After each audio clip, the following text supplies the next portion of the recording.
Jadi, eee, laporan dari Dari Inara terhadap Insanul.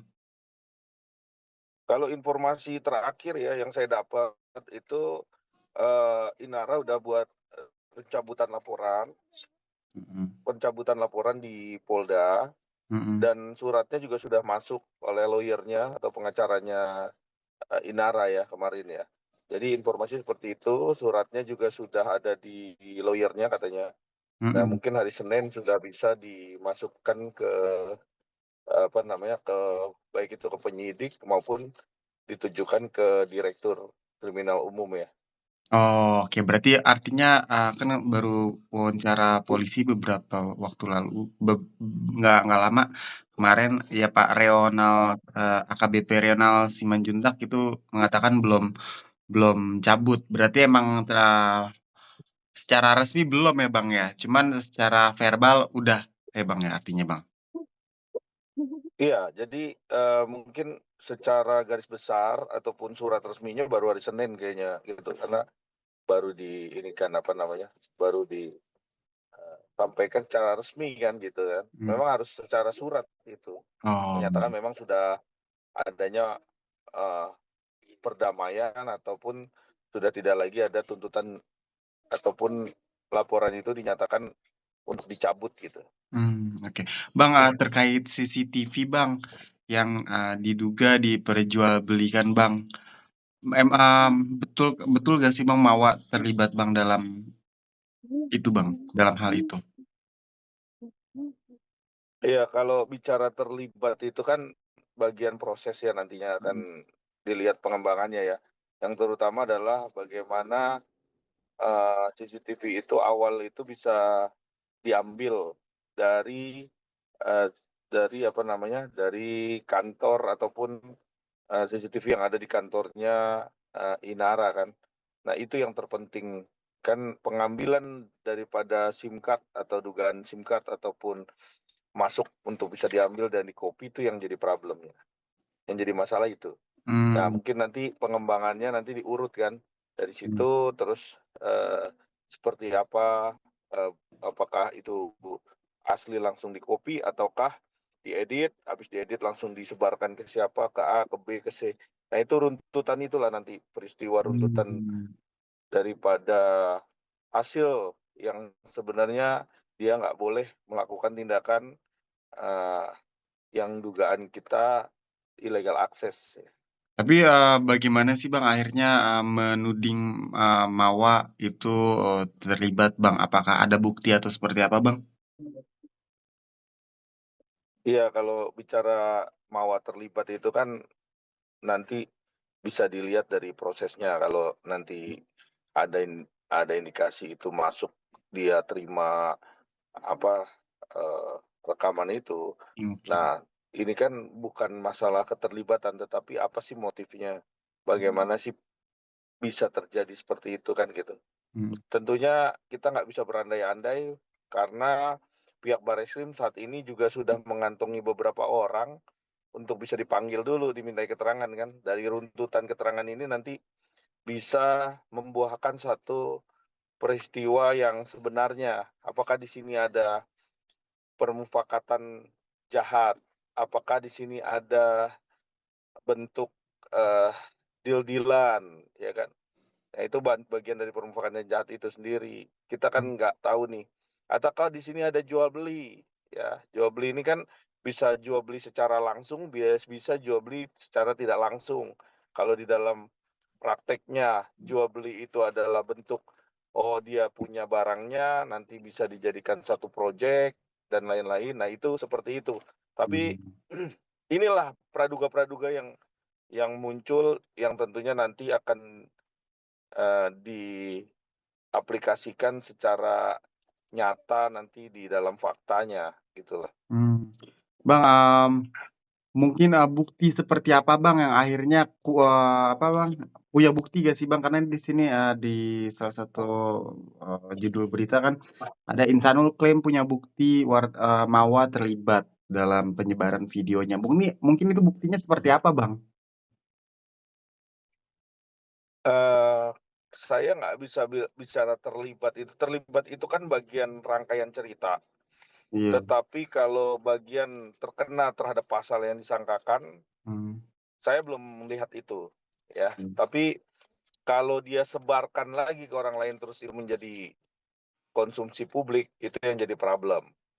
Yang jadi masalah itu kalau dia terima terus itu, eee, dia lakukan penyebaran. Nah, itu yang Mmm. jadi problem kan. Tapi saya nggak ngelihat ke situ. Yang saya lihat adalah bagaimanakah illegal access ini bisa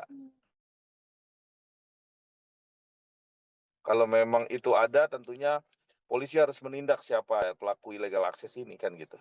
Jadi itu Oh. yang terpenting. Bagian nanti itu dijadikan satu permufakatan, dijadikan itu kan lagi rangkaian cerita terhadap fakta nanti. Misalnya ada hal-hal yang dirasa bahwa ini ternyata ada motifnya. Karena perbuatan jahat itu dilakukan ya tidak sendiri ya, bersama-sama, terus direncanakan, terus mempunyai motif. Mmm. Goals-nya apa? Nah itu dia. Nah itu rangkaian. Tetapi bagian terpenting adalah bukti-bukti itu harus disampaikan dan diambil dulu menjadi sampel untuk dijadikan alat bukti yang konkret. Mmm. Jadi itu harus berkesesuaian semuanya Mmm. antara A dan B dan C. Nah, kalau kita ngelihat di sini Mawa masuk ya misalnya Mawa masuk ke dalam peristiwa ini, kita bisa melihat nih apakah peristiwa ini menjadi peristiwa yang mengikuti pasal ataupun orang utama yang mengambil, kan kita nggak tahu nih siapa yang mengambil, siapa yang diterimanya ada nggak video tersebut kan. Nah ini yang jadi poinnya kan apakah ini keterlibatan, Tap ya makanya ini nanti dilihat dari peristiwa, kita nggak bisa putus ini peristiwanya gitu. tapi kalau emang Ariel, Karena entar Mawa terseret, habis itu kalau terseret itu gimana tuh Bang? Bumerang juga buat Insanul, karena kan Insanul masih sayang sama Mawa, Bang.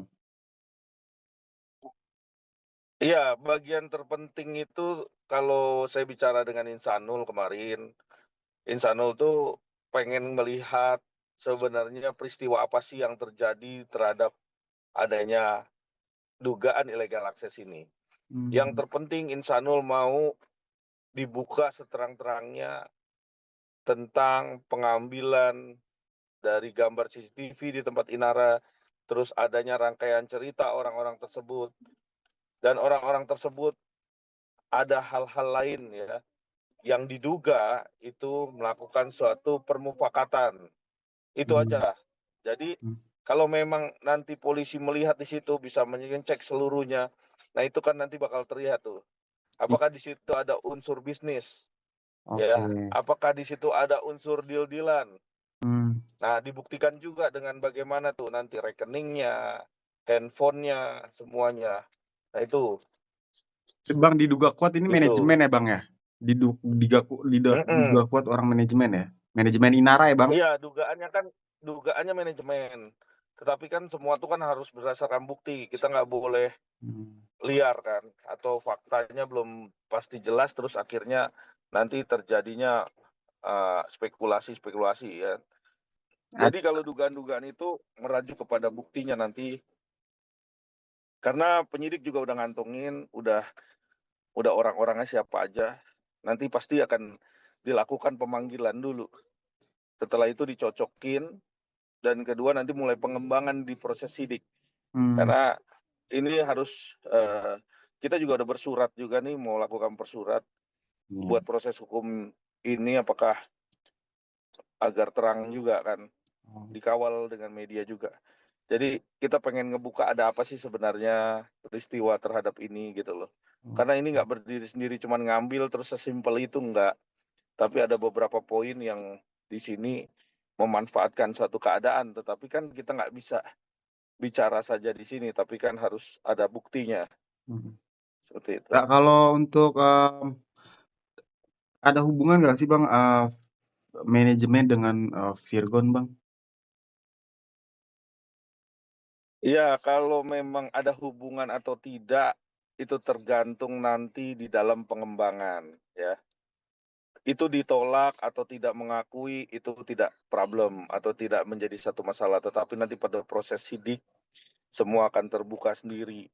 Karena apa? Upaya paksa, ya. Di dalam proses sidik itu ada upaya paksa, ada upaya memaksakan agar proses ini terang benderang. Mhm.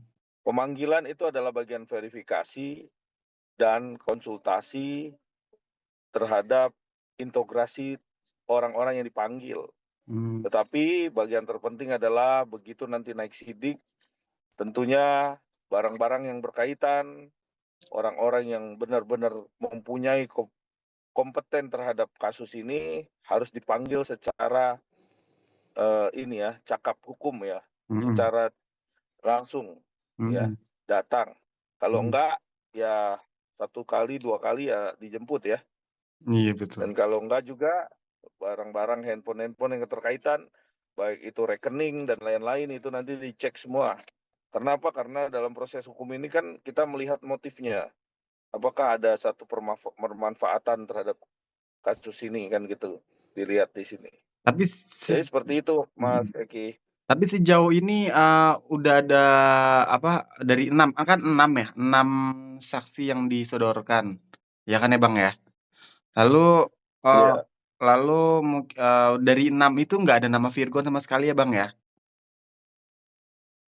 Ya saya nggak tahu, yang jelas nama-nama itu udah dikantongin, kalaupun ada pun itu juga verifikasi saja, mengecek ya. Nah itu yang terpenting, kalaupun ada, namanya V mungkin, itu juga nanti di cross check, dipanggil juga untuk bisa dimintai keterangan, kalau nggak ada terlibat ya mungkin ini nggak jadi satu rangkaian cerita kan gitu. Tapi kalau ada ya tentunya nanti dikembangkan kan gitu. Tapi Karena digitalisasi itu kan nggak bakal bisa dihitung mundur, dihapus bisa, tapi kan dikembangkan pasti, gitu. oh, tapi sejauh ini, Itulah nanti dari pengembangannya. hasil pengembangan penyelidikan itu ada mengarah-mengarah ke Virgon nggak sih, Bang, sejauh ini? Ya kalau mengarah semua praduga ya, ya kan boleh aja praduga, oh Virgon itu diduga ada keterlibatan tuh boleh kan, itu namanya hak setiap orang untuk bisa menduga-duga. Tapi bagian terpenting adalah peristiwa ini tidak bisa direkayasa, sesuai faktanya saja nanti. Ya, Mhm. kalau ada keterlibatan ya pasti nanti akan diproses secara mendalam, gitu. Kalau Mmm. tidak ada ya dilepaskan dari semua sangkaan hukum kan gitu. Mmm. Mhm. Semua tuh ada akibat dan ada sebab. Jadi kalau nggak ada terjadinya satu peristiwa pidana yang menyebabkan seseorang, ya, pertama adalah rugi nama baik, ya, yang kedua adalah rugi material dan imaterial, itu bagian yang paling penting. Nah, Mhm. makanya orang melakukan upaya hukum untuk bisa dilaporkan. Orang Mmm. melaporkan illegal akses itu bukan karena tidak ada sebab akibat kan. Nah, di sini ada juga saksi kunci yang kemudian menjadi kuasa hukumnya adalah saya dan tim, Mhm. dan membuka suatu peristiwa ini kan. Begitu kita lihat ada satu kejanggalan. Nah, ini kejanggalan inilah yang harus dibuka oleh pihak kepolisian. Karena Mhm. bukan motifnya kepada illegal aksesnya aja, tetapi permufakatan di balik itu, apakah ada gitu kan. Kita kan Mhm. mencari itu nanti. Nah, ujungnya kalau memang ya, semua terlibat dari 6 orang itu dan memang di situ ada keterlibatan dan memang bisa dijadikan satu landasan yang kuat, tentunya ini bisa jadi satu perbuatan, nanti ada pasal-pasal baru di situ, Mmm. Oke. begitu naik sidik gitu. Bang, hubungan Mawar sama Insanul gimana nih, Bang? Kayaknya dia udah tadi, aku lihat saling nge-tag di Instagram ya, apa, Insanul nge-tag Mawar di Instagram. Artinya itu udah tanda baik ya, Bang, hubungan mereka, Bang, udah membaik ya? Iya, Insanul tuh harus jadi orang yang gentleman ya. Dia kepala rumah tangga, dia sosok orang yang dihormati oleh keluarganya kan gitu. Karena jalannya masih panjang, dia harus bisa gentleman, minta maaf kalau dia salah, dia datang, ya. Saya udah berkali-kali sampaikan ke dia, karena nggak ada lagi, dia masih istri sahnya. Mhm, Kalaupun memang ya takdir mengatakan dia harus pisah, secara baik-baiklah pisah. mhm, Jadi nggak begini. Jadi memang harus cepat diambil langkah. Proses hukum tetap berjalan kalau kamu memang bisa membuktikan ya perzinahan itu tidak ada dan memang bisa kamu buktikan secara hukum, mhm, kamu bisa lolos dari apa yang disangkakan. Tapi kalau enggak, ya kamu terima segala risiko dan akibatnya. Saya selalu berbicara itu. Karena memang mhm, gentleman harus datang minta maaf, kalau perlu secara terbuka minta maafnya. Lebih baik daripada menjadi eh, dia harus kemana-mana ngomong sana ngomong sini, ya nggak ada juntrungannya nanti malah terjadinya spekulasi-spekulasi mhm. yang membuat nama baiknya dia juga jelek kan gitu. Karena bagaimanapun juga dia tetap bersalah, dia harus mau minta maaf. Dan kalau memang istrinya Mawa nggak mau memaafkan dia, setidaknya dia sudah lakukan permintaan maaf ini secara terbuka kepada masyarakat luas. Betul, Karena dia juga telah mencoreng muka juga kepada ibu-ibu atau istri-istri sah yang selama ini juga udah menghujat dia kan. Nah, dia harus memperbaiki namanya nanti. Dia minta maaf, terus dia lakukan perbaikan dirinya dia kepada Mawa. Kalau memang Mawa ternyata takdir mengatakan harus pisah, ya pisah. Kalau memang masih bisa dilanjutkan, dilanjutkan. Itu secara ini apa namanya gentleman ya. mhm, Dia lakukan itu. Kalau memang ternyata tidak mau dia bisa apa dia tidak mau si Mawanya tidak mau untuk dipoligami ya sudah memang hal tersebut dia harus memilih karena hidup itu kan pilihan dia kan gitu. iya. Jadi itu yang penting.